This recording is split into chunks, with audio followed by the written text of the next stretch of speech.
Welcome to today's deep dive session, January 17th, 2022, where we're going to talk about social system mapping and theories of change. Your hosts today, if you don't know, are me, Christine Capra, co-founder of SumMap and Greater Than the Sum, and Kara Martner, who is our producer and tech support and does a lot of other things at Greater Than the Sum as well. Just a brief explanation of what this is. And I didn't get this set up in my own view. So, okay. So for those of you who are new to this setting, first, this is essentially a vision about a possibility.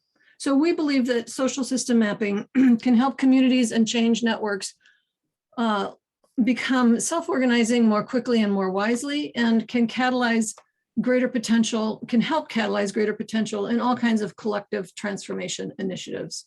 So at the highest level, this is about leaning into that possibility and turning our vision into a reality. It's also an opportunity to learn about this kind of mapping, as well as to get familiar with and literate in the body of theory that supports our belief in the potential, that informs our mapping practice, and that is an essential ingredient of our practice of sense making with social system mapping. It's also an opportunity to contribute your own experience and expertise to this emerging mapping practice, because it's not just about theory, it's also about lived experience and insight into the dynamics of people working together. And we know that all of you have experience and insight into that. It's a community of practice and field building with an intent for all of us, however we engage with this community of practice and with this field, to become carriers of a culture of generative transformation. So social system mapping is foundational to this community. It's the core thing that we do, but not all of us who are here today or who are here in any given context where we gather, not all of us are mappers. Some of us are here to learn mapping. Others are here to inform the practice. Others are here out of a curiosity about what's possible. And others are here just because of the community itself, because they feel an alignment or an affinity with one another and with each other's work. And some of us are just here to be simply to be part of something interesting. So if you're thinking, do I belong here? Is this a place for me? The answer is in how excited you feel by our conversations and in your heart. It doesn't, there's no requirement that you play any particular role in the mapping universe. So if you're interested in doing more with us, there will be follow-up emails with more information about how to get involved or how to get the mapping support you need if that's what you're looking for. And for this particular session, which we call the deep dive session, where we take a topic and dig a little deeper, a mapping topic, Jim Best is going to help us think about our theories of change and how they relate to mapping. And that is, I am complete, and I'm going to hand it over to Jim. And I forgot to, sorry, do this. My presentation. Okay. And all right. Here's our facilitator for today, Jim Best. Thanks, Christine. I've been with this crew for a few years, and every once in a while, I have an idea. So today's idea is really thinking about theories of change and how we can use social system maps to look at the progress that we have in any system change initiative based on what theories we have about how change is going to occur. So this is the idea of using the social system map and this mapping process to move along that the progress around our theories of change. So before we get started, well, actually, you want to throw up the agenda slide real quick? Hang on.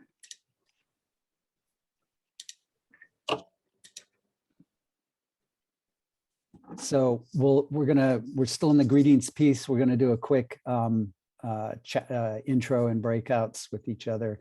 But then we've got 45 minutes where we're going to go through the sort of the framework that I'm thinking about and an example. And then we'll have some Q&A around it. And then we'll have you try it in networks that you're a part of. About 15 minutes of that, and then 15 minutes of discussion about how that went. Then we'll close, and then there's always the 30 minutes afterwards, after the top of the hour, if anyone is interested for further discussion. So that's it. And you can go to the next slide. We are going to jump into breakouts. And this is a chance, just a 5-minute chance for you to introduce yourself to one other person in this community of practice. So if you jump in there, take turns, 2 minutes each. Name, pronoun, and location. It's a place to start. And then just what primary network you're working on and what brings you here today. Jim, how long and what size groups? Because I think we didn't set Kara up to do this. How many of us are there? There's 12 of us. I have groups of 2 with a group of 3 at the moment. Okay, that sounds great. And just divide your time up as needed. I think would be like 4 minutes in the whole thing. Thanks. Okay. Okay. All right. Hey, Joe and Arlene, thanks for joining. Hope you ended up in a breakout, and I hope people connected with each other. We could just do this for hours, I think. Work through the entire community of practice. If Christine, if you could put up the next slide 7, theory of change. Oh, I put it up, but I didn't share my screen. That always makes a difference for some odd reason. Okay. All right, so I am not an expert in theory of change at all. I just heard about theory of change about a year ago, and I went, that's a concept I've been missing. So there's a link that Kara will put in. There's a lot of stuff on theory of change, but essentially with this definition here, how and why a system's change is expected to happen. To really articulate that, it's really important to sort of understand what are the hidden assumptions that we have about any systems change work that we're doing. So that's the orientation here, that we're expecting some kind of systems change, and that we have some kind of theory about it. So now we want to figure out how can we use social system maps to either help us accomplish that theory or at least track whether or not we're making progress with whatever intervention that we have for a systems change effort. The theory of change motivates the systems intervention. So that's what we're trying to couple here. If you go to the next slide, Christine, the way I've been thinking about it is that in any given system that you define, that if you think about what it is you're trying to accomplish, what the purpose is, and then what is your theory of change? How do you think that you're going to accomplish that? Then you can use a social system map to highlight the things within the entities, within the nodes, within the people, the human capital that's required for this system change to occur. What relationships or social capital are required for this change, and what views you would need in a socialist system map to actually see whether or not you were accomplishing this. So that's the simple framework for today. And if you go to the next slide, we'll take an example. So say the example is this social system mapping community of practice, us. And say the system change we're looking for is mentoring, that communities of practice, like a guild, are basically new people coming in, learning from people that have more expertise, and the people with more expertise learning from those that have even more expertise or different expertise. So mentoring and the mentor-mentee relationship forming is an important function of a COP. So given that example, if you can go to the next slide, that's our purpose. And now the theory of change here and I'm just making this up, but maybe it makes sense, is that to accomplish this, the theory of change, I'm going to say, is we need to motivate. There needs to be a motivation around why mentoring is, not why mentoring, but that mentoring is a thing that is important in this context. So one of the things we're going to want to do is create an expectation in the community of practice that, oh, we mentor. We mentor because we're a community of change. You need to provide an opportunity. So the online opportunity is us in a gathering where we're interacting with each other. The offline opportunity is a map and other ways of communicating with each other. But we have a motivation, we have an opportunity, and then the method that we might have in this theory of change is we would need to know who knows what other level of expertise, and who wants to learn what. We would need to be able to match mentors and mentees. We would need to probably support those matches with specific contracts. And I just mean that loosely, like, oh, okay, I know that Joe has an expertise in facilitation, and I want to learn about that. So I reach out to Joe, and we make a contract. We say, oh, I'm asking if you would mentor me. And she says yes. And so we then have an engagement around that. And then we might want to have a reflection on that, whether those outcomes in the process itself are actually working. So that might be your theory of change, that we need to set up all of these conditions. And when these conditions are met, then our theory is that we will start to build a mentor-mentee process and capacity within this community of practice. Next slide. So what do we need to do in terms of building a social system map? So on the human capital side, to support those aspects of the theory of change, we might need to check whether people understand the mentoring program. So when we do our surveys in the social system map, we might add a question there. So do you understand that we have a mentoring program, or that how it works?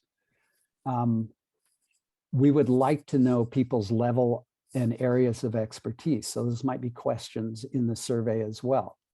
So now you can picture a map that we can build where you can go ahead and query that map and see all the people that have a particular level of expertise or area of expertise. We would want to know whether people are even interested in mentoring or being a mentee. You might want very specific teaching and learning objectives, that somebody says, I want to teach about social system metrics, or I'm sorry, social system mapping metrics as a particular teaching or learning objective. So you might have an offers and asks kind of set of questions within the survey. And then there might be a place where you just say, you ask people in the community what their experience what their mentoring experience was. So that we can look at it as a whole and say, are we actually building things that make any sense here? The mentor-mentee experience as we've conceived it. So you can go to the next slide. So that's the human capital side, but then the relationship side, the social capital side, you want to be able to ask people, of all the people in the community, would I like to match with person A, B, C, D, E? Have I reached out to them? Have I proposed a contract? Did we engage? Did we complete the contract? Have I reflected on it with them? All of those kinds of things are person to person. And each one of those things is basically an inquiry into whether the mentor-mentee theory of change that we have is being enacted. So the last piece of the social system map is then the views, the way actually creating the map itself. So you've got all this information on the entity side and on the relationship side. What might be the views that make visible this information? So you might want a view where you're clustering on an area of expertise. You say social system metrics, and you end up seeing all the people in the community that have an interest around that area, or it's an area of expertise for them. You could also have that same map clustering around these areas of expertise, and then highlight by colorizing the or change the entities about, who wants to be a mentor, who wants to be a mentee. You could basically check for understanding of the mentoring program by having a visualization of that, to say, do people even understand what we're trying to do here? And that wouldn't be a relationship centered view. It would be a entity view, and it might be really not for the people in the COP particularly. It might be targeted for the COP core members to monitor, because if they're running a mentoring program, you might want to see what's going on there. There's a couple of others here, but basically you're looking at what are the views that highlight the entity, the human capital and social capital things that you think are important for theory of change. Okay, I think we're probably behind time, but let's go to the next slide and just, we got like 5 minutes for just sort of question and answer. And then we're going to go dive into your own personal examples. You can remove that. You can stop sharing, Christy. Okay. You can just jump off, Mike. That we're a small enough group to do that.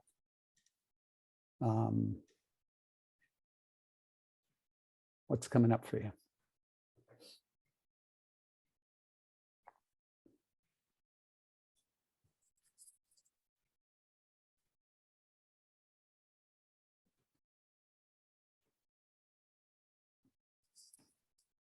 Maybe it was super clear and everybody's totally with you. I don't think so. Never.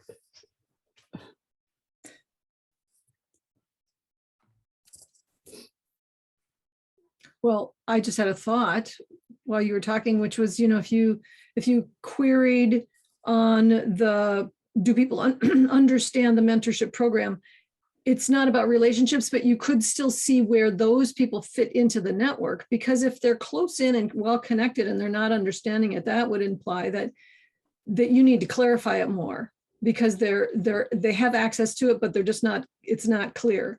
They don't get it. If they're further out and less connected, that would imply that they're not connected enough to the network, or maybe, you need to do some outreach and some triangle closing or something like that. So it could be still having the relational structure, I was thinking, could also be useful even for that personal level kind of question, because it can tell you, if there's a pattern that you can see, then you can think about interventions differently than if you can't see a pattern of the relational structure. That wasn't a question. I was just trying to prime the pump. Yeah, let's shift not from question, Wait, just comments. Ben, I just saw Ben do a little hand gesture that implied he might have. Do that too, I suppose. Unless you wanted to comment on that first, Jim. No, well, I do actually. I just thought, oh, well, you could see the balance between core and periphery as well, in terms of, whether you've got all mentees on the periphery and hardly any core or whatever. So that's it. I guess I have a question and a comment. My question is there some sort of growth edge for you, Jim, that you're looking for input on, or thinking partners around with this example?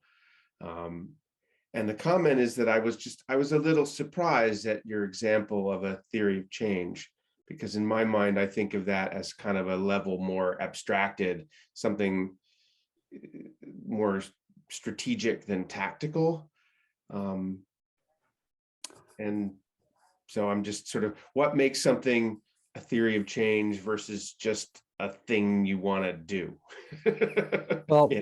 I think that's a great question. And I think because in my mind, change is scale free, that you have change at all different levels, and you can call it transformation, you can call it learning, you can call it tiny little changes, that you can apply it at all levels. And that generally theories of change are larger, as you say, but I don't think they need to be. I think you can go ahead and say, you know, I need to change my eating habits. And I have a theory of change about that. I have a purpose, I have a theory of change, and here is how I'm going to approach it. That's my thinking about it, that it's applicable, scale free. And Jim, there, Joe has her hand up, and I think Arlene had her hand up briefly. Claire might have also. But did you want to answer my first question too? I don't know about, is there a leading edge, a growth edge for you in our collective inquiry? Only that it feels really motivating to me, really grounding to me, to be able to link what you're doing in the social system map to an explicit theory of change where you're clarifying what your assumptions are, what you're trying to do. So it's a way of thinking about, for me, it's fairly new in this last year, a way of thinking explicitly about what are you trying to do with this map? What benefit does it bring to the group? And I think it starts with the group clarifying what its purpose is and clarifying what its theory of change is. And then I think the map can evolve from that. That's a great question, Ben. And I'm learning. Okay. Claire's got her hand up. Yeah. I suppose one of the things that I'm sort of puzzling about, but I'm trying to think of something specifically that we're working on. And I'm thinking that some of the people that might be able to assist in where we need to go wouldn't be on our map yet. And so it's like, because some of the things that we're trying to do aren't working within the current structure, and it requires going outside and connecting further. So I'm just wondering if there's ways, like I realize there's the logistics of the map, they're not on the map yet, but are there ways of pointing towards and identifying like who those other entities need to be? That anyway, it's just, and I'm new to the mapping, this mapping, but I'm, and I guess maybe I should just put a little bit more. It's like, you've got an idea of who your allies need to be, that you need to be doing, but in order to do any of the, like when I think about what you would, like the change part, nothing, like it's gonna need to be those others that aren't there yet. Anyway. So. I am going to just use that as a segue into the next piece of this, if I can. And this is basically you for the next 15 minutes thinking about your networks, your network, Claire, your particular purpose there, what you are trying to achieve. You sounded like you had the kernel of a theory of change around that, saying, I think we might need some people from the outside to, as resources, whatever, to bring into the network. So then it would be, what kind of map would you create to show that that was happening as you created some intervention to attract people in. So let's just go with that. So if you can grab, whoops, an 8.5 by 11 and fold it into quarters like this. Hopefully you still have paper around you. We're going to take a couple of minutes to answer 4 questions. Basically just do what I've done for this example, but do it in your own networks. But first we're going to take, has everybody got a piece of paper and a pen or pencil? You're really going to need this. Okay, I'm assuming we're close enough here. So just take a minute, start in the center. You're going to use those 4 quadrants to write in a bit, but right now, just start in the center and draw the tiniest spiral you can without crossing the lines, expanding out. We're just going to do that for a minute. It's just a way of getting your focus into present time. Just work that spiral. It's kind of magic. It's also kind of fun.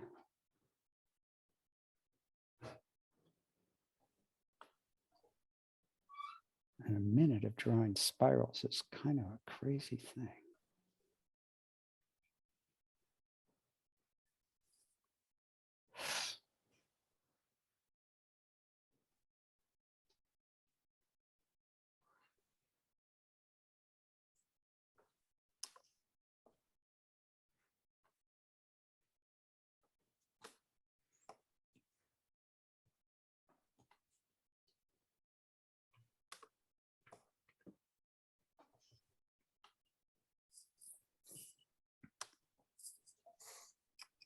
All right. So in the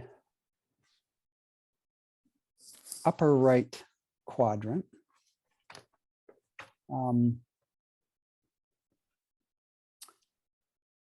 just take a minute. The question you're answering in this upper right quadrant is think about a community that you want to focus on, a network that you're in, someone that you can use, something you can use as an example for this next 15 minutes. So you're just going to spend a minute doing that. And write it down up there.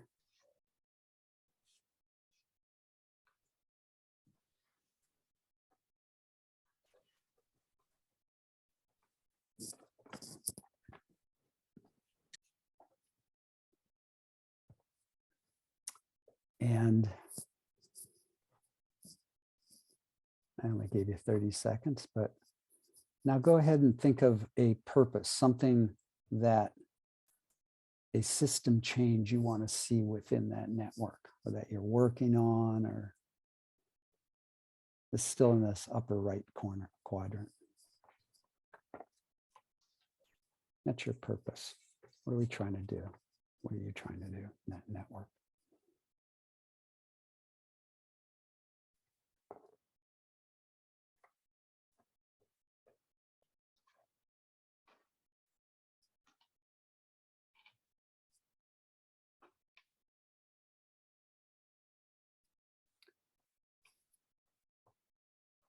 All right. Hopefully you've got that.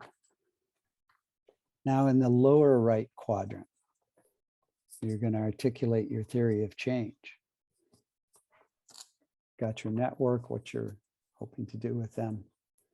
Think about what would be required, what you think has to happen for that change to occur.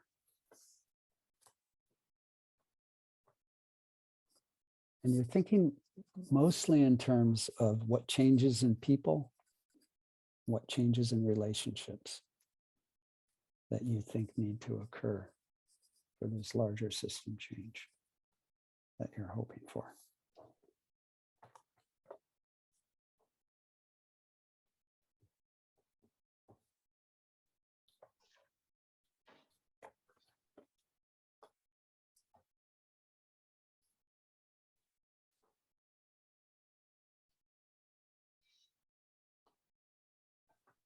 You can just like bullet 2 or 3 items.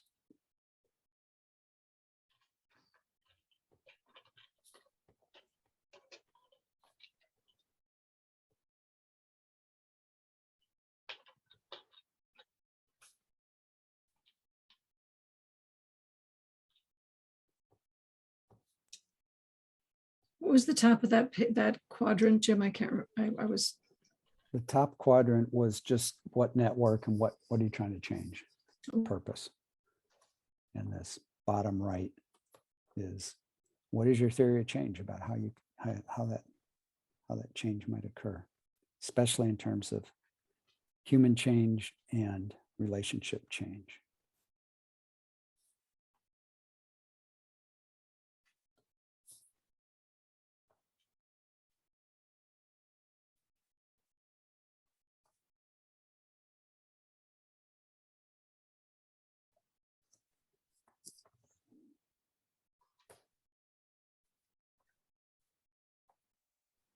All right.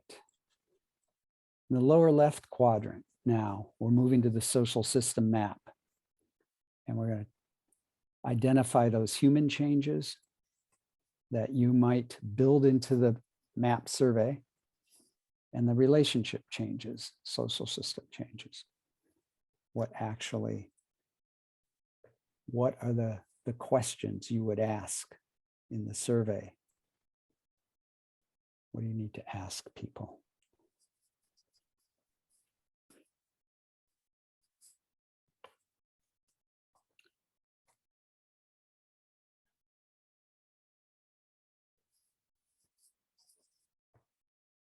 I have about 4 minutes for this.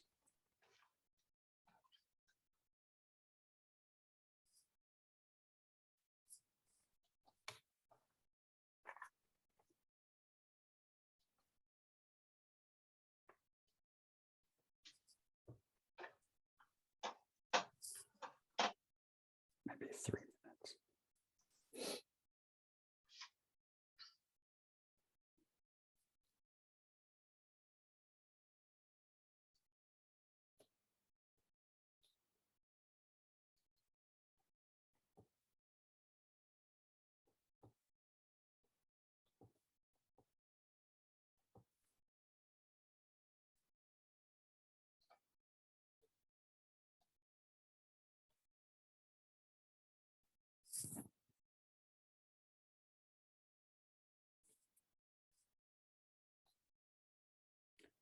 Especially think about those relationship changes between people that are going to be part of this change.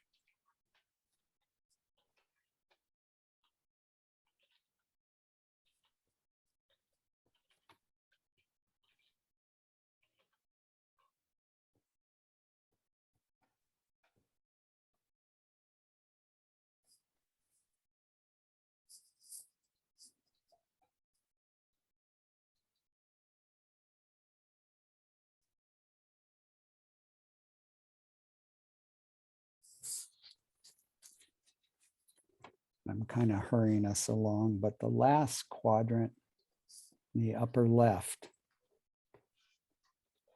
is if you've captured that information about people and their relationships, how do you need to display that in the map? What kind of views do you need to have?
All right, I think we can come back and you get a sense of where that goes. It was, this is a super abbreviated activity. You could spend a good deal of time on this, and you could ideally do it in a group of people in the community, in the network that you're working with, and have these conversations in rich and full ways.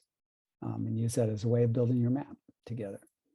But we've got a bit of time to go ahead and just talk about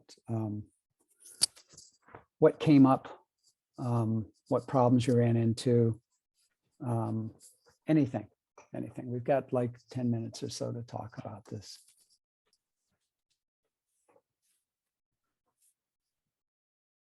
I'll tell you that something that came up for me, I was doing it with thinking about my Showing Up for Racial Justice Bay Area group that I work in and something I want to achieve. And I realized as I was doing the visualization that I really needed a dual entity map. I needed a people map and an activity map, or I needed activities and people, and not only the relationships between people, but people and the activities, because I was trying to engender certain kinds of activities in this group. So it's interesting of just going through that process starts to tease out things for me I hadn't thought of when I went into it.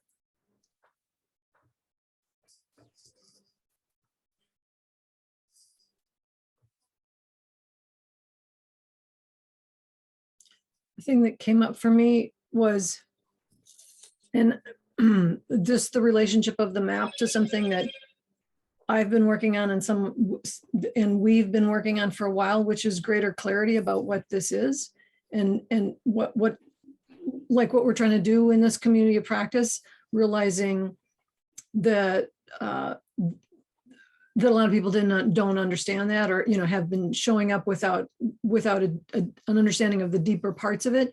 And so I've been trying to clarify that, which I did in the beginning of this session, and I've been working on that a lot. But I just realized, oh, but we're not mapping, like we're not asking that question of how, like how aligned do you feel, or how well do you understand even the purpose of this community practice. And I just was, when we got to the views part, I was thinking, or the survey part, oh yeah, that could be helpful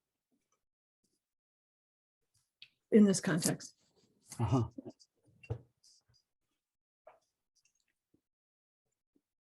So the act of just clarifying purpose and intent and assumptions in itself has some value. Yeah.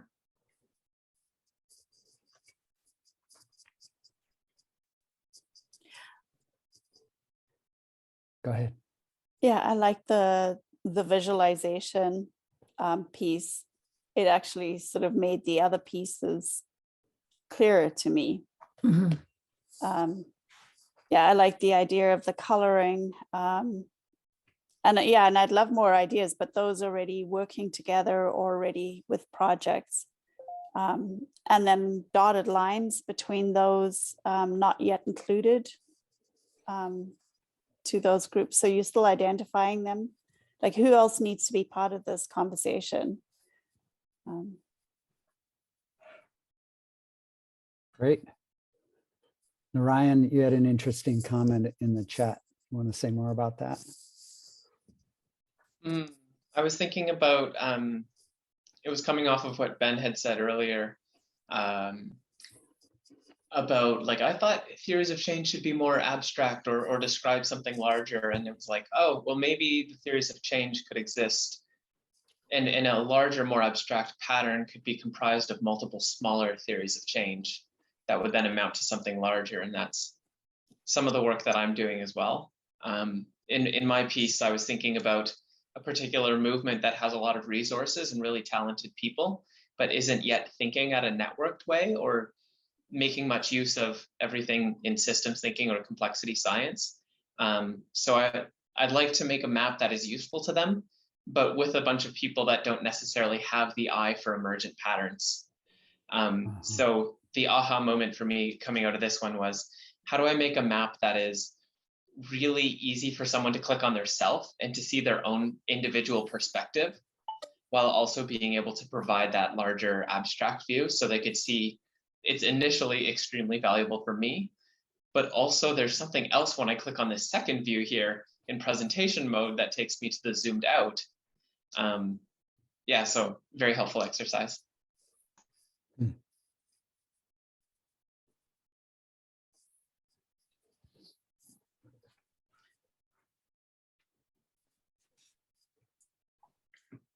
This is Joe. One of the things as I was writing my thoughts down was telling myself not to go into analysis and paralysis mode, especially, you take one thing, and when we think about identify all the changes, there is a reasonability of a change that is possible right here, right now. a different, I mean, we can still scale to the next level and see, even if it's next level possible, but like not remotely possible, right? Like, so I was watching myself not to go to that extent of like, this spiral journaling could happen 1 month from now and would look very different. So allowing myself the grace of like, I don't have to write everything down right now. I just need to see the possibility. And then when I create those questions from that possibility, invite others to see the same possibility, because that's the whole point of aligning in purpose. So those were some of the things I was self-coaching myself as I was doing it. I don't know if that helps anybody to know the process I had to go through, but just knowing that this kind of exercise, especially the theory of change, is the idea that it's going to look very different tomorrow. Hence the point of letting emergence be on its own. Yeah, I think that's really beautiful in the sense that, you know, we've come from spaces where we make these grand plans and then we implement them over time. And, you know, what you're saying, Joe, is that our theories of change, you know, as we learn, as we move into spaces, as we get visibility of the network around us. So we've got this tool, which we can iterate, the social system map, we can iterate. Then it's a question of how fast can you do the reflection, plan, act, reflect, you know, participatory action research cycle with your community. You know, Yeah. And so the tool has got a limitation, but it's the limitation there is so reduced compared to traditional social network analytic methods. It's very iterative, very fast. Right. I had one thing that I was longing for in the spiral journal, Jim, is like, what are the measures of progress? I'm not a fan of metrics. I'm a fan of measuring progress. So how, like in visualizing itself, what are the questions that will help us understand if we are aligned with our outcomes at all or not, if we are creating the impact? And that would be my fifth quadrant or fifth plane in finishing this spiral journal for myself. I did do for my own good. I did that to complete the loop, but that completes theory of change for me. Mm-hmm. Mm-hmm. Well, in the little bit of time we have, Les that hasn't spoken, that's got a thought there.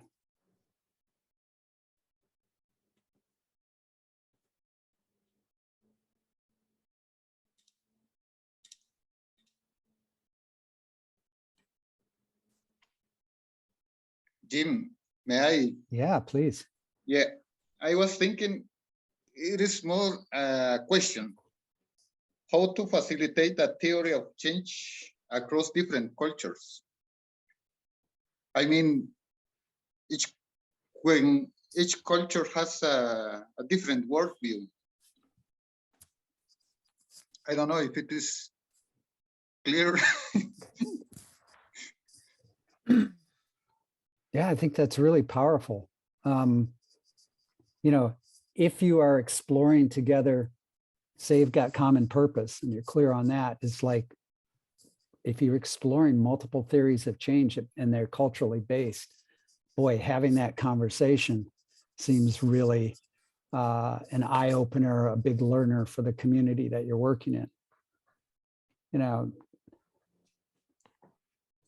the map ends up being a way to help make visible one aspect of it, but those conversations up front of really clarifying what your assumptions are and learning about each other's views, figuring out how to facilitate that, how to have every voice heard. Not just cultural differences, right? It's also individual differences that we bring to this. And if we're all over the map about what our theories of change are, like in some organizations I'm in, it helps to visualize those. Now you got me thinking about, are there a way to use the map to visualize different theories of change? Yeah. Really interesting. We got just 2 minutes left. Tuba, do you have anything that you want to add? Well, I was like thinking, so where do we write the assumptions? So I have that question in my mind actually.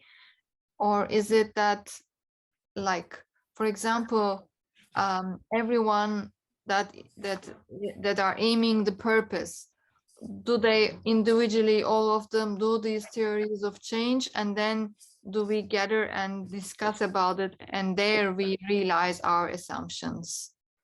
So I think you and Hector are bringing up the same kind of thing. It's like, how do we do this as a collective? You know, what are the facilitation methods? Yeah. Yeah, and I can think of some liberating structures that might be a way of doing that.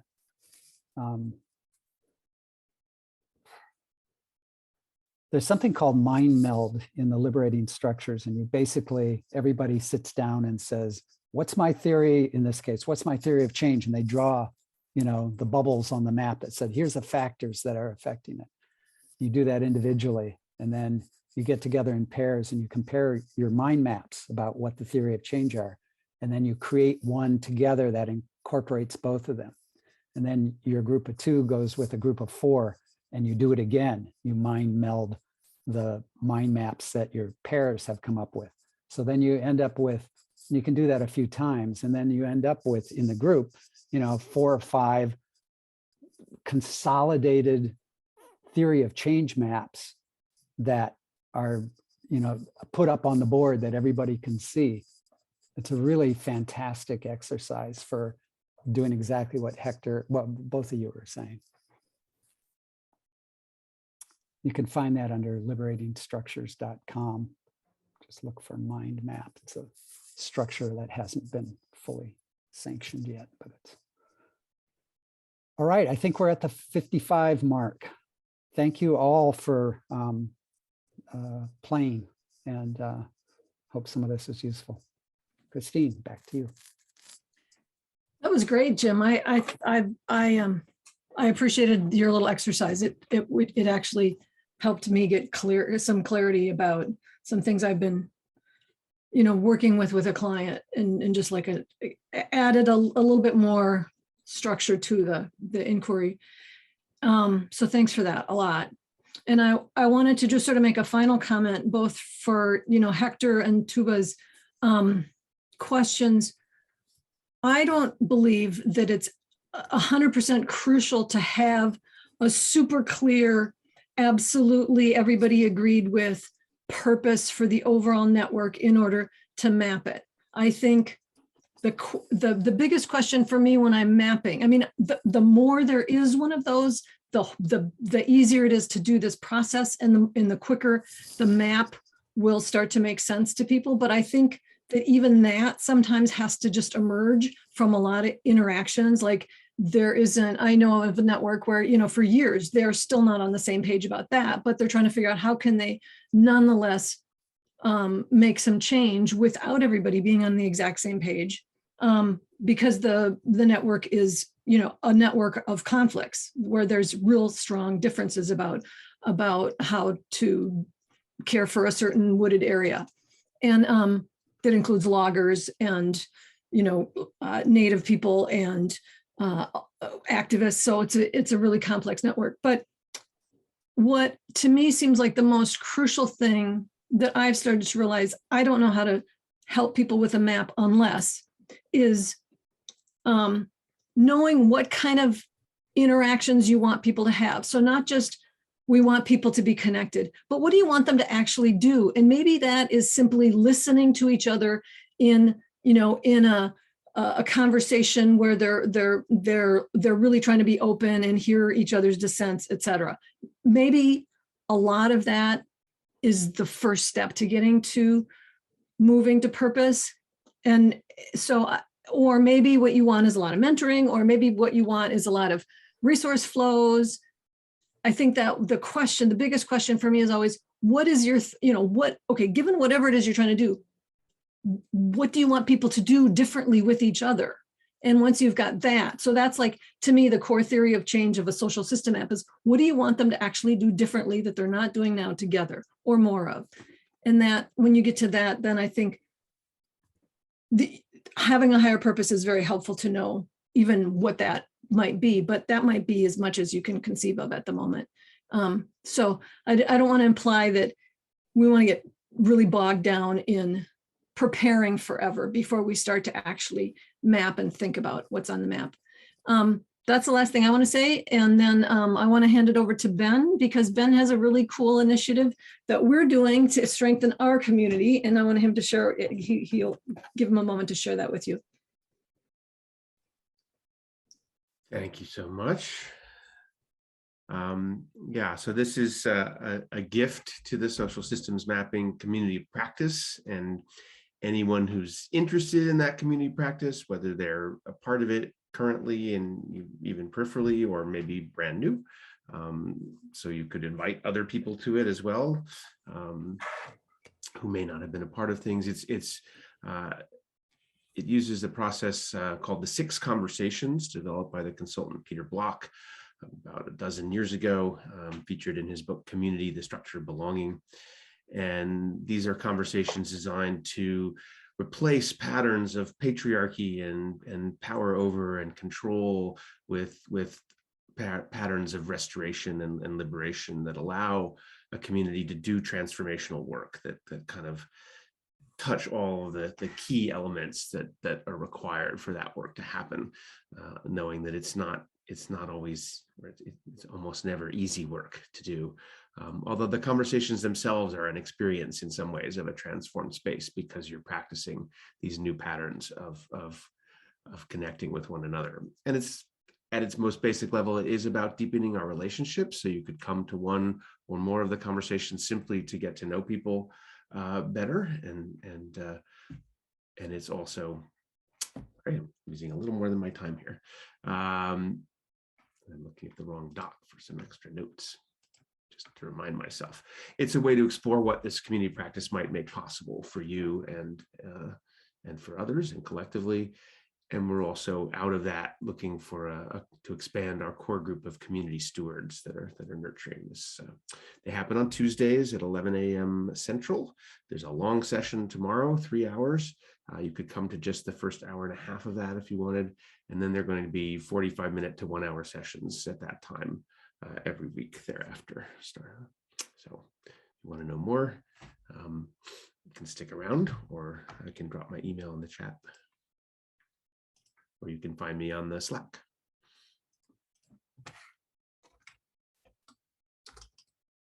Okay, thank you, Ben, for that. And there will be announcements in the Slack. So if you're in our Slack, you'll find it. And there will be also a link in Kara's follow-up email about that.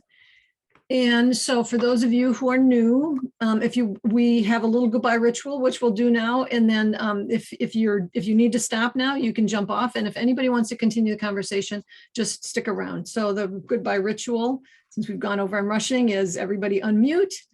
I count down 3, 2, 1. And when I get to 1, we all give each other greetings for the day, and then you pop off. And the rest of us wait if we're going to stick around. So ready? 3, 2, 1. Thank you so much. Thank you. It was good seeing you. And yes, Have a good one. bye-bye. Bye. Bye, Hector. Let's connect. Bye. Yeah. Okay. Okay. Thank you, Christine. Yeah.